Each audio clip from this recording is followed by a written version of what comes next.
இந்த திண்டுக்கல் அக்ரிமெண்ட் வந்ததுக்கப்புறம் எங்களுக்கு சாஃப்ட் ஃப்ளோர் மானிட்டர் ஒரு பொறுப்பு வந்து எங்களுக்கு கொடுத்துருக்குறாங்க. லைனில் எந்த பிரச்சனை நடந்தாலும், ஃபேக்ட்ரிக்குள்ளே எங்கள் டிபார்ட்மெண்ட்டில் எந்த ஒரு பிரச்சனை நடந்தாலும் அதை போய் நாங்களே போய் சால்வ் பண்ணுற மாதிரி வந்து எங்களுக்கு வந்து ஒரு தைரியம் இருக்குது. அதுக்கப்புறம் ஏதாவது இப்போ லேடிஸ்க்கு இப்போ ஏதாவது பிரச்சனைனா, ஏதாவது சூப்பர்வைசர் ஏதாவது சொல்லிட்டாங்க வச்சுட்டாங்கன்னா அவங்க வந்து எங்ககிட்ட தைரியமாக சொல்லுவாங்க. சாஃப்ட் ஃப்ளோர் மானிட்டர் அவங்க இருக்கிறாங்க, அவங்கக்கிட்ட சொன்னால் நம்மளோட ப்ராப்ளம் வந்து சால்வ் ஆகும் அப்படிங்கிற ஒரு தைரியம் வந்து அவங்களுக்கு இருக்குது. அந்த இடத்துல தப்பு நடந்தால் அதை தட்டி கேட்குற தைரியமும் எங்களுக்கு இருக்குது.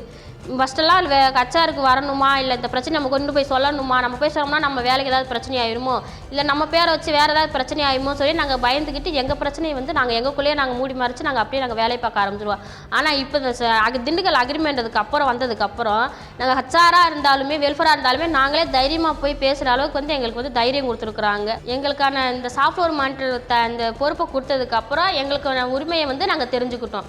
ஃபஸ்ட்டில் இருந்தெல்லாம் வீட்டிலேருந்து எங்கேயாவது போகிற மாதிரி இருந்தாலும் எங்கள் வீட்டுக்காரர் கூட்டிகிட்டு தான் போவார்.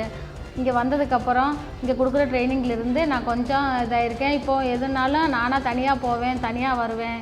இப்போ தைரியமாக வீட்டில் தட்டுறாரு. ஃபஸ்ட்டெல்லாம் எங்கள் வீட்டுக்காரர் திட்டினாலும் இல்லை அடித்தாலும் ஏதாவது சொன்னாலும் எனக்கு எது சொல்கிறதுன்னு தெரியாது, என்ன பண்ணுறதுன்னு தெரியாது. இது ஏன் நம்மளை தேவையில்லாமல் பேசுகிறாருன்னு திருப்பியும் சொல்ல தெரியாமல் அழுதுகிட்டு கம்முன்னு இருப்பேன். ஆனால் இப்போ வந்து ஏன் என்னை திட்டுறீங்க, எதனால் என்னை திட்டுறீங்க, நான் தப்பே பண்ணல, எதுக்கு என்னை திட்டுறீங்க அப்படின்னு போல்டாக பேசுவேன். ஃபஸ்ட்டெல்லாம் எனக்கு இது தெரியாது.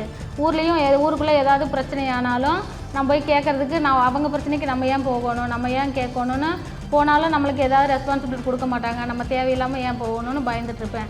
ஆனால் இங்கே வந்து ட்ரைனிங் எடுத்ததுக்கப்புறம் இப்போ தைரியமாக ஏன் அவங்கள பேசுகிறீங்க, எதனால், சப்போஸ் இப்போ ஊருக்குள்ளே தண்ணி வரலினாலும் 4 பேரை கூட்டிகிட்டு நான் போய் தைரியமாக போய் கேட்பேன். பயந்துட்டு இருந்தேன். ஆனால் இங்கே வந்ததுக்கப்புறம் இந்த 2 வருஷத்துக்குள்ளே ட்ரைனிங் கொடுத்தாங்க. இப்போ அதுலேருந்து நான் போல்டாக பேச ஆரம்பிச்சிட்டேன். எதனாலும் நான் தைரியமாக இது பண்ணுவேன். எந்த பயம் இல்லாமல் யாராவது கேட்டாலும் அவங்களுக்கு போல்டாக நான் பதில் சொல்லுவேன். நான் கம்பெனிக்கு வேலைக்கு வந்து 4 வருஷம் ஆகுது. எங்களுக்கு வந்து பாதுகாப்பு தான் முக்கியம். கொஞ்சம் ஒர்க்கர்ஸ்டெல்லாம் யார்ட்டையும் நல்லா பேச மாட்டாங்க, ஒரு மாதிரி தப்பாக பேசுவாங்க. ஆனால் திண்டுக்கல் ஒப்பந்தம் வந்ததுக்கப்புறம் எங்ககிட்ட வந்து டிரைவர்ஸ்லாம் டிசிப்ளினாக பேசுகிறாங்க. அப்புறம் அதுக்கு முன்னாடிலாம் திண்டுக்கல் ஒப்பந்தத்துக்கு முன்னாடிலாம் என்ன பண்ணுவாங்க, டிரைவர்ஸ்லாம் ஃபோன் பேசிக்கிட்டே ஓட்டுறது அந்த மாதிரிலாம் இருந்துச்சு, எங்களுக்கு பாதுகாப்பு இல்லாமல் இருந்துச்சு. ஆனால் திண்டுக்கல் ஒப்பந்தம் வந்ததுக்கப்புறம் டிரைவர்ஸ்லாம் ஃபோன் அனாவசியமாக பேச மாட்டாங்க. அந்த மாதிரிலாம் எங்களுக்கு வந்து திண்டுக்கல் ஒப்பந்தம் வந்ததுக்கப்புறம் நல்ல விஷயங்கள் எங்களுக்கு நடந்துச்சு.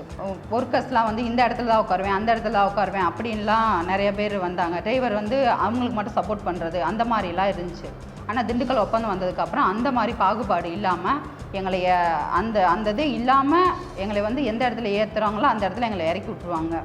நீங்கள் இப்படி தான் நடந்துக்கணும், அப்படி தான் நடந்துக்கணும்னு சொல்லிலாம் திண்டுக்கல் ஒப்பந்தம் வந்ததுக்கப்புறம் டிரைவர்ஸ்க்கு மீட்டிங் போட்டாங்க. அப்புறம் வந்து இங்கே வந்து கம்பெனியில் வந்து இந்த ஜாதி மதம்லாம் பார்க்குற வேறுபாடு இருக்கா அந்த மாதிரிலாம் இருந்துச்சு. ஆனால் வந்து உள்ள ஒர்க்கர்ஸ்குள்ளே இந்த தண்ணி வாங்கி குடிக்கிறது, இந்த சாப்பாடு வாங்கி சாப்பிட்றது, பக்கத்தில் உட்காறது அந்த மாதிரிலாம் ஒரு மாதிரி நடந்துச்சு. ஆனால் திண்டுக்கல் ஒப்பந்தம் வந்ததுக்கப்புறம் அந்த மாதிரி ஒரு அமைப்பே எங்களுக்கு இல்லை.